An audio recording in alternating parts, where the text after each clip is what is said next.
Hi friends, SSC CGL 2025 tear 2 examination 2026 ജനുവരി അല്ലെങ്കിൽ ഫെബ്രുവരിയിൽ നടത്താനിരിക്കുകയാണ്. അപ്പം ഒക്ടോബർ മുതലേ പ്രിപ്പറേഷൻ തുടങ്ങിയ പല ആൾക്കാരുണ്ടാവും. ചില ആൾക്കാരെ സംബന്ധിച്ചിടത്തോളം ടിയർ 2 ഉറപ്പായ ആൾക്കാരുണ്ട്. ചിലരെ സംബന്ധിച്ചിടത്തോളം ടിയർ 1 ക്ലിയർ ചെയ്യുമെന്നുള്ള ഡൗട്ടുള്ള ആൾക്കാരുണ്ട്. കാരണം കട്ട് ഓഫിന്റെ ഒരു നല്ല രീതിയിൽ താഴ്ന്നുള്ള ഒരു അസംഷൻ ഉണ്ട്. അപ്പോൾ അവരൊക്കെ സംബന്ധിച്ചിടത്തോളം പല ആൾക്കാരും ഇപ്പം പ്രിപ്പറേഷൻ കുറച്ച് ഡൗൺ ആവാനുള്ള സാധ്യതയുണ്ട്. കാരണം കുറച്ച് കാലമായി, അതായത് ഒക്ടോബർ നവംബർ ഇപ്പൊ രണ്ട് മാസത്തിലധികമായി നമ്മളെ സംബന്ധിച്ചിടത്തോളം CGL എക്സാമിനേഷൻ കഴിഞ്ഞിട്ടുണ്ട്. ടിയർ 1 എക്സാമിനേഷൻ കഴിഞ്ഞു. എന്നാൽ ടിയർ 1 എക്സാമിനേഷൻ റിസൾട്ട് വന്നിട്ടില്ല. ടിയർ 2 എക്സാമിനേഷൻ എന്ന് നടക്കും എന്നുള്ളതിനെ പറ്റി യാതൊരു ഉറപ്പും നമ്മളുണ്ടില്ല. അപ്പൊ പലരും പ്രിപ്പറേഷൻ ഒരു നെഗറ്റീവ്, ഒരു പോസിറ്റീവ് ഗ്രോത്തിന് പകരം ഒരു നെഗറ്റീവ് ഗ്രോത്തിലായിരിക്കും പലരും പോയിക്കൊണ്ടിരിക്കുന്നത്. പക്ഷേ നമ്മൾ ശ്രദ്ധിക്കേണ്ട ഒരു കാര്യമുണ്ട്. നമ്മൾ ഇൻവെസ്റ്റ് ചെയ്യേണ്ടത് വെറും 1-2 മാസം മാത്രമാണ്. ആ 1-2 മാസം നമ്മൾ പ്രോപ്പറായിട്ട് ഇൻവെസ്റ്റ് ചെയ്ത് കഴിഞ്ഞ് കഴിഞ്ഞാൽ, പ്രോപ്പറായിട്ട് 10 മണിക്കൂറെങ്കിലും ഒരു ദിവസം വെച്ചിട്ട് നമ്മൾ ഇൻവെസ്റ്റ് ചെയ്ത് കഴിഞ്ഞ് കഴിഞ്ഞാൽ ആ ടിയർ 2 എക്സാമിനേഷനോട് കൂടെ നമ്മളെ ഓൾമോസ്റ്റ് മുന്നോട്ടുള്ള ഒരു 10, 60, 70 കൊല്ലം നമുക്ക് സെറ്റിൽ ആവാം. അത് നമ്മൾ ആകെ ഇൻവെസ്റ്റ് ചെയ്യേണ്ടത് 1-2 മാസമാണ്. ആ 1-2 മാസം ഇൻവെസ്റ്റ് ചെയ്തുകൊണ്ട് നമ്മൾ മുമ്പോട്ട് ഒരു 10-60 കൊല്ലം സെറ്റിൽ ചെയ്യാമെന്നുള്ള ആ ഒരു മൈൻഡ് സെറ്റിൽ ഫുള്ളായിട്ട് ഇരുന്നിട്ട് എല്ലാവരും നല്ല രീതിയിൽ പ്രിപ്പയർ ചെയ്യുക. അപ്പൊ പ്രിപ്പറേഷൻ നിങ്ങളതെല്ലാം ഒരു കറക്റ്റ് ട്രാക്കിലാണോ പോകുന്നത് എന്നുള്ളത് ഒന്ന് ചെക്ക് ചെയ്യാൻ വേണ്ടിയിട്ടുള്ളതാണ് വീഡിയോ. സോ നിങ്ങൾ നോർമലി നമ്മൾ പലരിലും ഞാൻ കണ്ടുവരുന്ന ഒരു കാര്യം, GK ആയിരിക്കും ടിയർ 1 പലർക്കും മാർക്ക് കുറവ്. അപ്പം ഇനി ടിയർ 2 ഫുള്ളായി ഞാൻ QAയും അതേപോലെ തന്നെ RA ഒക്കെ നല്ല രീതിയിൽ സെറ്റാണ്. ഇംഗ്ലീഷ് അത്യാവശ്യം സെറ്റാണ്. അപ്പം ഇനിയുള്ള സമയം ഞാൻ GK തന്നെ ഫുള്ളായിട്ട് ഫോക്കസ് ചെയ്യാന്ന് പറഞ്ഞിട്ട് 6-7 മണിക്കൂർ GK വേണ്ടി മാത്രം ഫോക്കസ് ചെയ്യുന്ന പല ടൈപ്പ് ഓഫ് ആൾക്കാരുണ്ട്. അപ്പം എനിക്ക് അവരെ സംബന്ധിച്ച് പറയാനുള്ളത്, ഡെഫിനറ്റ്ലി GK എന്ന് പറയുന്നത് അത്രയും വാസ്റ്റ് ആയിട്ടുള്ള ഒരു സിലബസ് ആണ്. ഇത്രയൊക്കെ നിങ്ങൾ പഠിച്ചു കഴിഞ്ഞു കഴിഞ്ഞാൽ ലാസ്റ്റ് ടിയർ 2 2024 ടിയർ 2 കണ്ട അവസ്ഥ എന്ന് വെച്ചാൽ ഇതേപോലെ 5-6 മണിക്കൂർ പഠിച്ച ആൾക്കാരെ സംബന്ധിച്ചിടത്തോളം അവർക്ക് 3-4 ക്വസ്റ്റ്യൻ മാത്രമേ കറക്റ്റ് ആയിട്ട് അറിയുന്നുണ്ടായിട്ടുള്ളൂ. പക്ഷെ അവരെ സംബന്ധിച്ചിടത്തോളം ബാക്കി 3 സെക്ഷനും വളരെ എളുപ്പമാണ്. അപ്പം GK മാത്രം ടഫായ സ്ഥിതിക്ക് GK എന്തായാലും ഗസ് വർക്ക് ചെയ്തിട്ട് മാത്രമേ കാര്യം ഉണ്ടായിരുന്നുള്ളൂ. ഗസ് വർക്ക് ചെയ്ത് കറക്റ്റായ പല ആൾക്കാർക്കും കിട്ടി, റോങ് ആയാലും ഔട്ടായി എന്നുള്ള ഒരു രീതിയിലേക്കാണ് എത്തിയത്. എന്നാൽ 2025 ടിയർ 2 സംബന്ധിച്ചിടത്തോളം നിങ്ങൾ GK ടൈം ഓവറായിട്ട് ടൈം ഇൻവെസ്റ്റ് ചെയ്ത് കഴിഞ്ഞു കഴിഞ്ഞാൽ അത് നിങ്ങളെ ബാക്കിയുള്ള 3 ഏരിയയെ നന്നായിട്ട് ബാധിക്കും. അത് ഏതെങ്കിലും ഒരു ഭാഗം, എസ്പെഷ്യലി ഇംഗ്ലീഷ് നമുക്കറിയാം അത്യാവശ്യം നല്ല രീതിയിൽ ടഫായിരിക്കും. അപ്പം ഇംഗ്ലീഷ് ടഫ് ആകുന്ന സമയത്ത് നമ്മൾ ആ ഒരു രീതിയിൽ QAയും RAയും ഏതെങ്കിലും ഒരു സെക്ഷൻ കൂടി ടഫായി കഴിഞ്ഞു കഴിഞ്ഞാൽ ആ 3 ഏരിയയെ നമുക്ക് നന്നായിട്ട് ബാധിക്കും. ഇപ്പൊ കുറെ പേര് എന്നോട് പറഞ്ഞ ഒരു കാര്യം എന്ന് വെച്ചാൽ GK ഒരുപാട് സമയം ഫോക്കസ് ചെയ്തു. ഇപ്പൊ എനിക്ക് സെക്ഷൻ 1 മാർക്ക് നല്ല രീതിയിൽ മുന്നോട്ട് കയറുന്നില്ല എന്നത്. അപ്പൊ GK നമ്മൾ എന്തായാലും നമ്മൾ ഒരു ദിവസം കൊടുക്കുന്ന ടൈം എത്രയാണോ അതിലൊരു 30% മാത്രമേ മാക്സിമം കൊടുക്കാവൂ. 10 മണിക്കൂർ ഇൻവെസ്റ്റ് ചെയ്ത ഒരാളാണെങ്കിൽ 3 മണിക്കൂർ വരെ നിങ്ങൾ മാക്സിമം GK കൊടുക്കുക.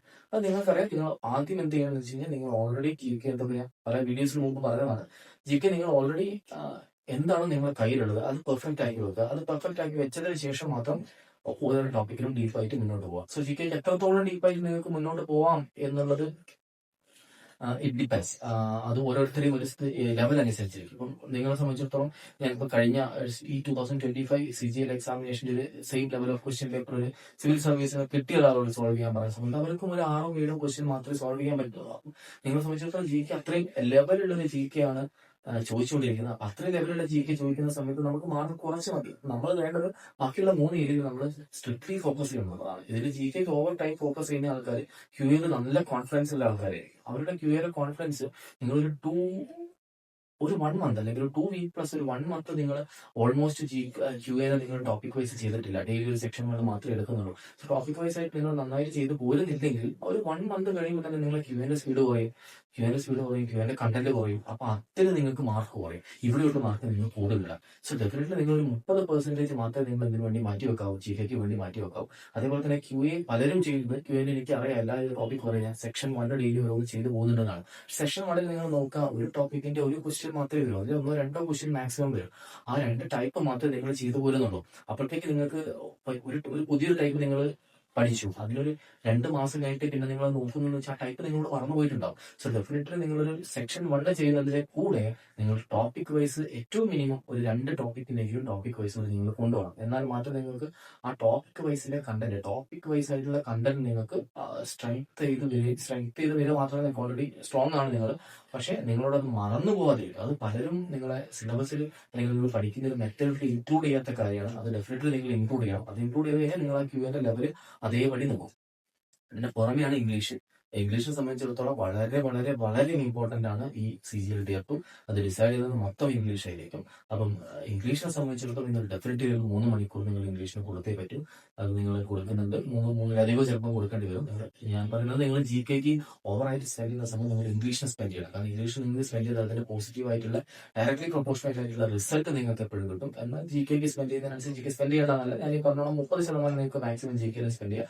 അതിൽ കൂടുതൽ നിങ്ങൾ GK സ്പെൻഡ് ചെയ്യുക. അതിൽ കൂടുതൽ GK സ്പെൻഡ് ചെയ്യാൻ പറ്റുന്ന ആൾക്കാർ എന്ന് പറഞ്ഞു കഴിഞ്ഞാൽ ഇംഗ്ലീഷ് അത്രത്തോളം നല്ല രീതിയിൽ കൈകാര്യം ചെയ്യാൻ പറ്റുന്ന ആൾക്കാരായിരിക്കും. അതായത് അവർക്ക് ഇംഗ്ലീഷിന് എക്സ്ട്രാ ടൈം കൊടുക്കണ്ട. അവർ ഏത് രീതിയിലുള്ള ഇംഗ്ലീഷ് ക്വസ്റ്റ്യൻ പേപ്പർ വന്നു കഴിഞ്ഞാൽ നല്ല രീതിയിൽ വായനാശീലമുള്ള ആൾക്കാർ ഇംഗ്ലീഷ് ക്വസ്റ്റ്യൻ എങ്ങനെ വന്നു കഴിഞ്ഞാൽ അവർക്ക് ആൻസർ ചെയ്യാൻ പറ്റും, നല്ല രീതിയിൽ ആൻസർ ചെയ്യാൻ പറ്റുന്ന കോൺഫിഡൻസ് ഉള്ള ആൾക്കാരും Tier 1 അത്ര നല്ല രീതിയിൽ ഇംഗ്ലീഷ് സ്കോർ ചെയ്ത ആൾക്കാരാണെങ്കിൽ അവർക്ക് ആ ഇംഗ്ലീഷിന്റെ സമയം കൂടി നിങ്ങൾ എന്തെങ്കിലും കൊടുക്കാം, GK കൊടുക്കാൻ പറ്റും. ഇംഗ്ലീഷ് എങ്ങനെ ചെയ്യണം എന്നുള്ളത് ഞാൻ തൊട്ട് മുമ്പേ ഒരു വീഡിയോയിൽ കൃത്യമായിട്ട് പറഞ്ഞിട്ടുണ്ട്. ഓരോരോ ടൈപ്പ് ഓഫ് ആൾക്കാർക്കും ഇംഗ്ലീഷ് എങ്ങനെ ഫോളോ ചെയ്യണം എന്നുള്ളത്. പക്ഷെ നിങ്ങൾ ഒറ്റ കാരണം വെച്ചാൽ QA സമയം നിങ്ങൾ കുറയ്ക്കരുത്. QA സമയമാണ് പലപ്പോഴും പല ആൾക്കാരും കുറച്ചത് ഒരു സെക്ഷൻ 1 എടുക്കും, അതിന് 1 മണിക്കൂർ മതി. ബാക്കി ഒരു സമയം നിങ്ങൾ QA കൊടുക്കുന്നില്ല. അതിലൂടെ ആ സമയം കൂടി നിങ്ങൾ GK ഫോക്കസ് ചെയ്യും. പോരാ, നിങ്ങളൊരു 2 ടോപ്പിക് വൈസ് എങ്കിലും ഒരു 30 ക്വസ്റ്റ്യൻ ഇതിലുള്ള 2 ടോപ്പിക് വൈസ് ടെസ്റ്റ് എങ്കിലും ഒരു ദിവസം നിങ്ങൾ എടുത്തിരിക്കണം. ഇതെല്ലാം കൂടി നിങ്ങൾക്ക് ഒരു 3 മണിക്കൂറോളം എന്തായാലും QA വേണ്ടി നിങ്ങൾ സ്പെൻഡ് ചെയ്യണം. 3 മണിക്കൂർ നിങ്ങൾ ചിലപ്പോൾ സ്പെൻഡ് ചെയ്യേണ്ടി വരും.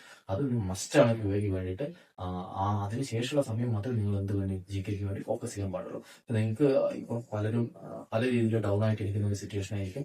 ഏത് രീതിയിൽ ടൈം ടേബിൾ പ്ലാൻ ചെയ്യണം, ഞാൻ ഇതുവരെ ഒന്നും നോക്കിയിട്ടില്ല, ഇനി നോക്കി തുടങ്ങണം, Tier 1 കിട്ടാൻ സാധ്യതയുണ്ട്. ഇങ്ങനെ പല രീതിയിലും ഡൗട്ടുള്ള ആൾക്കാരുണ്ടാവും.